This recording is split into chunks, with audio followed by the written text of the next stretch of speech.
हम सबके दिमाग में भगवान शिव की एक बहुत ही खास छवि बसी हुई है ना, वही जहां उनकी जटाओं से एक विशाल पवित्र नदी अनंत काल से बह रही है। इसे हमने अनगिनत चित्रों में, मूर्तियों में और कहानियों में देखा है। लेकिन आज की इस चर्चा में, जो श्री श्री आनंद मूर्ति जी की प्रसिद्ध पुस्तक नमः शिवाय शांताय पर आधारित है, हम इस पूरी कहानी को एक बिल्कुल नए और यथार्थवादी नजरिए से देखने वाले हैं। हम उस प्रतीकात्मक के पीछे छिपे वास्तविक इतिहास की गहराई में उतरेंगे। जरा सोचिए, एक पूरी की पूरी विशाल नदी आखिर एक देवता की जटाओं में कैसे समा सकती है? क्या यह सचमुच में घटने वाली कोई भौतिक घटना थी, या फिर ये एक बहुत ही गहरा और शायद सबसे ज्यादा गलत समझा गया प्रतीक है? एक ऐसा प्रतीक जिसके पीछे एक बेहद मार्मिक और मानवीय कहानी छिपी हुई है। आज के इस विश्लेषण में हम यही जानेंगे कि कैसे हजारों साल पहले की एक पारिवारिक घटना ने समय के साथ एक विशाल पौराणिक कथा का रूप ले लिया। तो आइए सबसे पहले बात करते हैं खंड 1 के शिव का मिथक।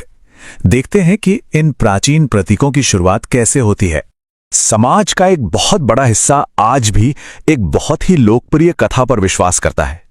पौराणिक कहानियों में अक्सर यही सुनाया जाता है कि जब स्वर्ग से विष्णु के चरणों को धोकर एक पवित्र जलधारा तेजी से पृथ्वी की ओर गिर रही थी, तो उसके प्रचंड वेग को रोकने के लिए शिव ने उसे अपने सिर पर अपनी जटाओं में धारण कर लिया और बाद में वही जलधारा गंगा नदी कहलाई।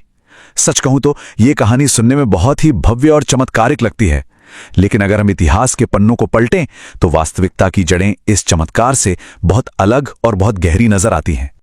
और यहीं से हम प्रवेश करते हैं हमारे दूसरे खंड में, समाज के एकीकरणकर्ता यानी ऐतिहासिक सदाशिव का वास्तविक रूप।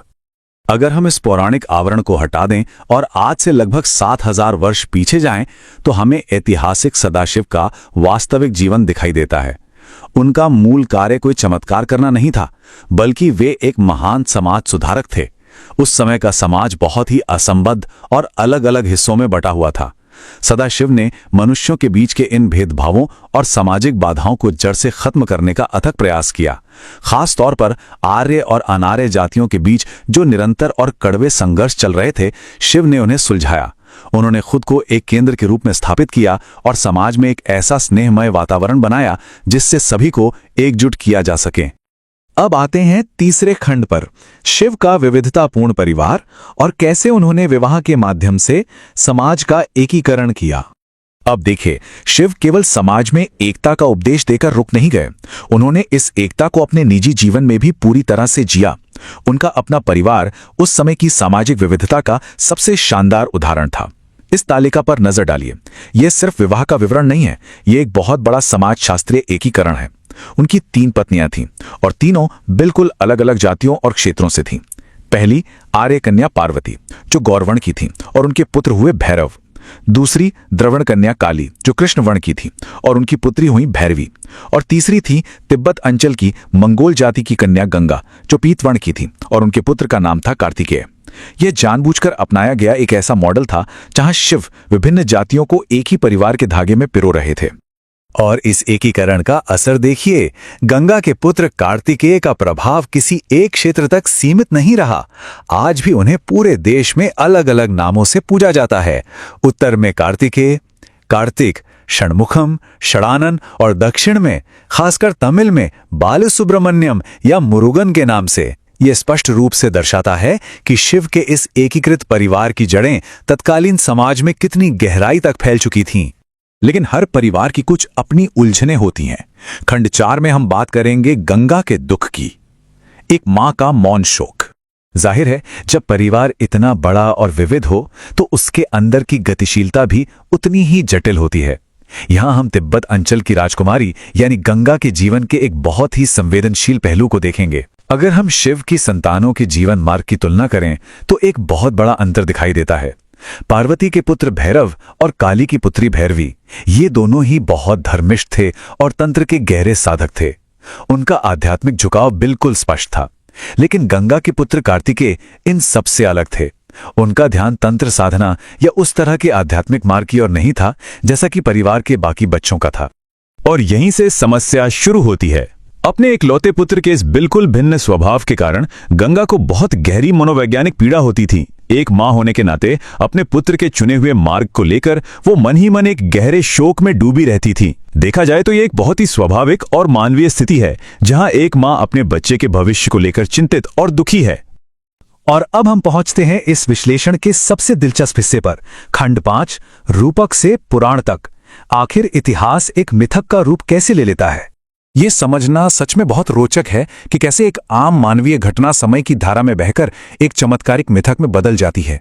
एक बेहद संवेदनशील पति होने के नाते शिव ने गंगा के इस गहरे दुख को देखा और उसे कम करने के लिए शिव उनके साथ बहुत ही मधुर व्यवहार करने लगे। वे गंगा को पार्वती या काली की तुलना में बहुत अधिक लाड़ प्यार दिखाते थे ताकि उनका ध्यान उनके दुख से हट सके। अब समाज ने जब ये देखा तो उन्होंने हमारे बीच इस्तेमाल होने वाले एक बहुत ही आम मुहावरे का प्रयोग किया।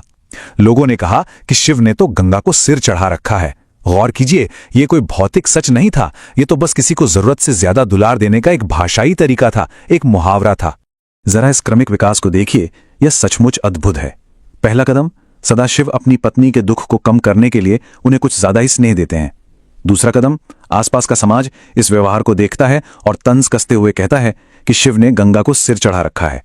और तीसरा कदम, हजारों साल बाद जब पौराणिक युग के लेखक कहानियां लिख रहे होते हैं तो वे इस साधारण से भावनात्मक मुहावरे का बिल्कुल शाब्दिक अर्थ निकाल लेते हैं और वे ये मान लेते हैं कि सचमुच शिव के सिर पर उनकी जटाओं में गंगा नाम की कोई नदी बह रही है। किसी भी तरह के भ्रम से बचने के लिए इस कालक्रम को समझना बहुत जरूरी है। ये पूरी पारिवारिक घटना, जहां सदाशिव समाज सुधार कर रहे थे और अपनी दुखी पत्नी को सांत्वना दे रहे थे, ये आज से लगभग 7000 साल पहले का एक सच्चा इतिहास है। और इसके बहुत बाद आज से लगभग 1300 साल पहले के पौराणिक युग में इस मुहावरे को एक चमत्कारिक कथा में बदल दिया गया। अगर इस पूरी चर्चा का कोई एक सबसे मुख्य निष्कर्ष है तो वो ये है, जो शाब्दिक पौराणिक कथा हम आज सुनते आए हैं उसका 7000 वर्ष पूर्व के उस वास्तविक ऐतिहासिक सदाशिव के जीवन से कोई लेना देना नहीं है। जटाओं में नदी की ये भव्य चमत्कारिक कहानी असल में उस गहरे और महान सामाजिक शास्त्रीय सच को पूरी तरह से छिपा देती हैं, जो जातियों के एकीकरण और एक पति द्वारा अपनी दुखी पत्नी को दिए गए भावनात्मक सहारे की एक बहुत ही खूबसूरत मानवीय कहानी थी। इस पूरी चर्चा से हमें जो अंतर्दृष्टि मिलती है वो सच में सोचने पर मजबूर कर देती है। जब परिवार के एक साधारण से दुख और एक छोटे से मुहावरे से इतनी बड़ी नदी की किंवदंती जन्म ले सकती है, तो जरा सोचिए इतिहास में और कितने ऐसे प्राचीन मिथक मौजूद होंगे, कितनी ऐसी कहानियां होंगी जिनके उन चमत्कारिक आवरणों के ठीक पीछे मानवीय प्रेम, पारिवारिक दुख और महान सामाजिक क्रांतियों के गहरे सच छिपे बैठे होंगे। बस उन्हें सही नजरिए से देखे जाने की प्रतीक्षा है। इसी विचार के साथ हमारी आज की यह चर्चा यहीं समाप्त होती है।